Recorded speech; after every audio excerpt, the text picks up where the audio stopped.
네, 국내시체크인 한양증권 권충현 과장과 얘기를 나눠보도록 하겠습니다. 안녕하십니까? 안녕하십니까? 네.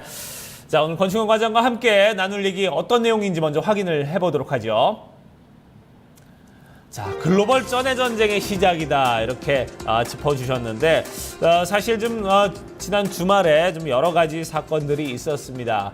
자, 일단 뭐 가장 큰 게 지금 그리스의 어떤 뱅크런 우려입니다. 지금 뭐 계속해서 지금 그리스 국민들은 지금 ATM기에서 돈을 다 인출해 나가고 있다 이런 부분에서 유동성에 어떤 문제가 지금 벌써 생기고 있는 그런 상황이고 거기에 지금 긴급 유동성 지원 한도가 지금 상향이 안 되고 있는 상황이기 때문에 이런 부분에서 좀 많이 골치가 아픈 상황이고 또 중국 시장도 지금 뭐 크게 좀 흔들리고 있기 때문에 이런 부분 다행히 이제 뭐 주말에 좀 중국에서 어떤 부양책들이 나왔는데 이런 부분이 좀 같이 버물리면서 좀 여러 가지 좀 어떤 자금의 흐름을 우리가 예의주시해야 되지 않을까. 우리 시장도 분명히 영향을 받을 거거든요. 이런 생각이 듭니다. 뭐 금요일 시장 같은 경우는 뭐 그리스 회의를 앞두고 다들 아시피 뭐 상승 출발은 했습니다만 오후장에 급격하게 좀 냉각되는 모습을 보여줬습니다. 일단 수급적으로는 뭐 코스피는 외국인이 좀 사는 모습을 보였고요. 코스닥 같은 경우는 기관이 좀 매수하는 모습을 보였습니다. 다만 뭐 수급적으로 큰 의미가 있을 정도의 움직임이 나오지 않았기 때문에 수급적으로 좀 설명드리는 것은 의미가 없을 것 같고요. 주말에 말씀하신 대로 뭐 중국발 호재와 그리고 그리스 악재가 동시에 좀 발생을 했습니다. 네. 중국발 호재가 좀 먼저 나왔는데요. 굉장히 기분이 좋았다가 그리스 쪽에서 또 악재가 좀 나오면서 협상이 좀 안 되면서 굉장히 좀 악재로 받아들이는 좀 모습을 보였습니다. 일단은 뭐 그리스 채권단 협상 불발, 그리스 디폴트가 좀 우려감이 좀 현실화가 될 것이다라고 좀 생각을 하셔도 될 것 같습니다. 일단은 주말 동안 뉴스로 좀 투심이 위축된 분위기가 됐기 때문에 오늘 시장 굉장히 좀 하락해서 좀 시작하지 않겠는가라고 좀 생각을 하고 있습니다. 네. 6월 마지막 거래일 이제 이틀 앞두고 있는 거죠. 오늘 그리고 내일 6월 마지막 장세 그리고 다음부터 이제 7월인데 7월 장세는 그래도 나아지겠지. 많은 분들이 좀 낙관적인 기대를 많이 하셨던 것 같아요. 근데 당장 주말 소식을 들어보면 글쎄요 중국 부양책에 대한 소식을 우리가 더 반영하게 될까요? 아니면 그리스 당장 상당히 불안하거든요. 어떻게 봐야 될까요? 네, 일단은 뭐 장 초반에는 어쩔 수 없을 것 같습니다. 일단은 투자 심리가 굉장히 좀 위축이 될 것이라고 좀 보고 있고요. 지금 현재 지금 유럽 쪽의 선물 분위기를 봤을 때는 굉장히 좀 하락해서 시작하지 않겠는가 생각을 하고 있습니다. 다만 뭐 결론부터 좀 말씀을 드리면 일단은 뭐 굉장히 짧게 단기간의 악재로 좀 지나갈 것이라고 좀 생각을 하고 있습니다. 네. 일단은 그리스의 위기가 한국중 시기에는 어떻게 보면 긍정적인 분위기를 연출할 수 있을 가능성도 있지 않겠는가라고 좀 생각을 하고 있습니다. 일단 뭐 단기적으로 하락하는 모습에 대해서는 일단은 저도 긍정적으로 부정적으로 생각을 하고 있습니다만 일단은 유럽 계자금이 이탈하여서 뭐 신흥국 자금 쪽으로 이동할 가능성도 굉장히 좀 많다라고 좀 보고 있고요. 또 뭐 한국의 그리스 채무 리스크에 크게 노출되어 있지 않은 상황입니다. 한 12억 달러 정도 직접적으로 좀 연관이 있을 것으로 생각하는데 한 1조 2천억 정도는 제가 봤을 때는 뭐 큰 금액은 아니다라고 좀 생각을 하고 있습니다. 또한 뭐 그동안 뭐 한국 정부가 굉장히 좀 보수적으로 뭐 정부 정책을 좀 운영을 했습니다. 경제적으로요. 다만 이번에 대외적인 요건이 한국 정부 정책을 굉장히 좀 공격적으로 변화시킬 수 있는 상황이 아니겠는가 좀 생각을 하고 있고요. 또 유로화가 급락을 한다면 원화도 굉장히 좀 문제가 될 수 있기 때문에 이런 부분에 있어서는 어떻게 봤을 때는 증시 유동성 공급이 충분히 더 나올 수 있다라고 좀 생각을 하고 있습니다. 네.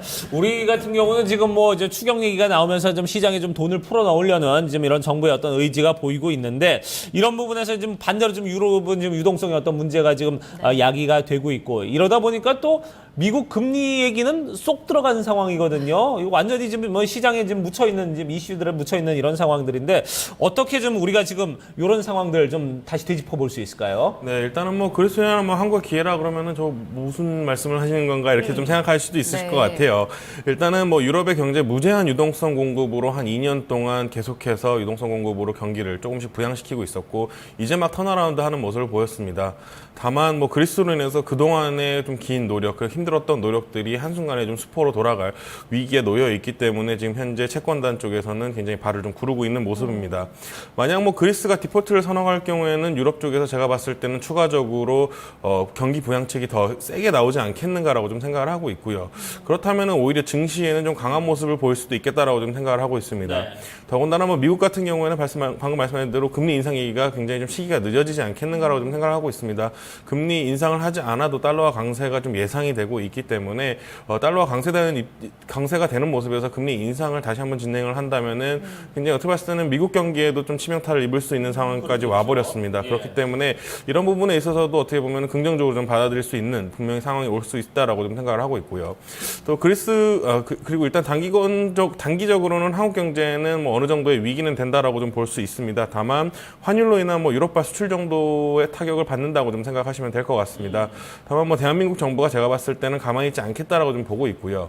일단은 뭐 자동차 섹터라든지 수출 섹터에서 어느 정도 또 독일차라든지 뭐 이런 경쟁력에서 굉장히 떨어지는데 만약 독일차 가격까지 떨어진다면은 한국 경제에는 좀 위기가 올 수도 있습니다. 그렇기 때문에 한국의 원화 강세 이런 이슈들을 굉장히 좀 떨어뜨릴 가능성이 있습니다. 그러려면은 아무래도 한국 내에서도 좀 유동성 공급을 좀 많이 해야 되지 않겠는가 좀 생각을 하고 있습니다.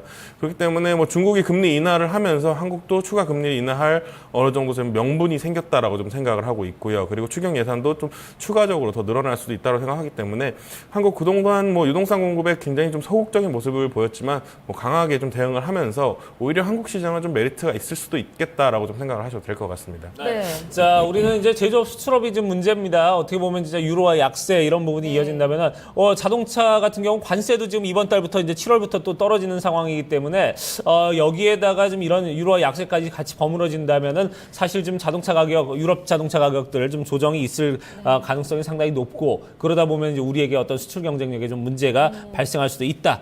이런 부분에 대한 우려는 있습니다만 전체적으로도 볼 때는 좀 우리 시장에게는 좀 장기적으로 볼 때 좀 호재일 것이다. 이렇게 좀 내다보고 계세요. 결론적으로는 그러니까 부양책에 대한 기대감이 증시를 좀 끌어올려주지 않겠느냐 이런 전망이신 건데 그렇다면 그 기대감을 갖고 지금 들어가야 되는 건가요? 어떤 전략으로 가져가야 될까요? 네, 일단은 뭐 그리스로 인해서 시장이 쇼크가 만약에 나온다고 했을 때는요, 제가 봤을 때는 매수 대응을 해야 된다고 좀 생각을 하고 있습니다. 일단은 그리스 국민투표까지 좀 갈 것 같은데요.